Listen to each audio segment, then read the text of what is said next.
3 নম্বর word ইউনিটেও ধরতে পারি না, আবার 2 নম্বর ওয়ার্ডেও ধরতে পারি না, মাঝামাঝি অবস্থান। যখন মেম্বারি ভোটের জন্য এনারা বড়গাছি চলে যান তখন আমাদের ভোট কমে যায়। আবার জাতীয় নির্বাচনের সময় এই সুবিপাড়া গ্রাম যখন আমাদের 3 নম্বর ওয়ার্ডের এই কালুপাড়া কেন্দ্রে থাকেন তখন আমরা ফার্স্ট হয়ে যাই।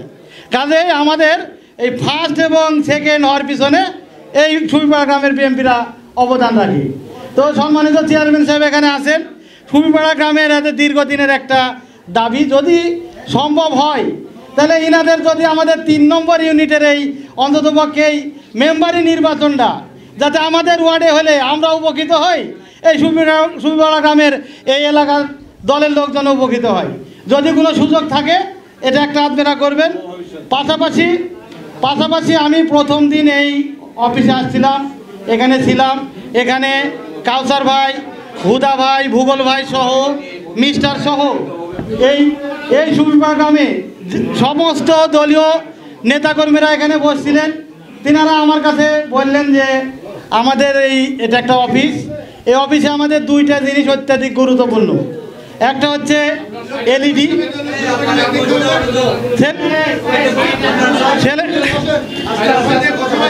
ছেলে ফেলে এখানে উঠা বসা করবে, তার জন্য এর একটা এলইডি দরকার।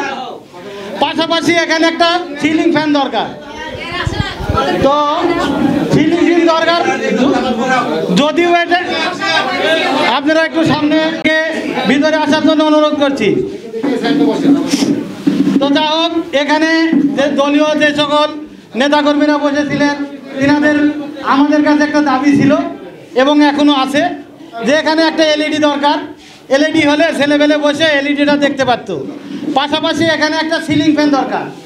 তো আমরা আজকে আমি, তাহের এবং সোরাব আর আমার রুহুল 4 জনে মিলে একটা ফ্যান নিয়ে আসছি। আমরা আজকে এই ফ্যানটা এই অফিসে বিএনপি বাংলাদেশ জাতীয়তাবাদী দলের আগামী কার্যক্রম পরিচালনা করার জন্য এই ফ্যানটা আমরা 4 জনে এখানে দান করলাম। পাশাপাশি 10 জন যদি এগিয়ে আসেন তাহলে বাদবাকি এলইডিটাও হয়তো সম্ভব হবে। তো এখানে যারা উপস্থিত আছেন আজকে অফিসে অন্ততপক্ষে এলইডিটার একটা ব্যবস্থা আপনারা করবেন, এই বলে সবাই এখানে সুশৃঙ্খলভাবে আমাদের চেয়ারম্যান আসছেন, উত্তর নেতৃবৃন্দ আসছেন, সবার সঙ্গে সবার মতামত নিয়ে কথাবার্তা সেভাবে বলবেন এবং সুশৃঙ্খলভাবে আজকের এই উদ্বোধনী অনুষ্ঠানটা সাফল্যমণ্ডিত করবেন, এই আশা ব্যক্ত করে আমি বিদায় নিচ্ছি। সালামু আলাইকুম।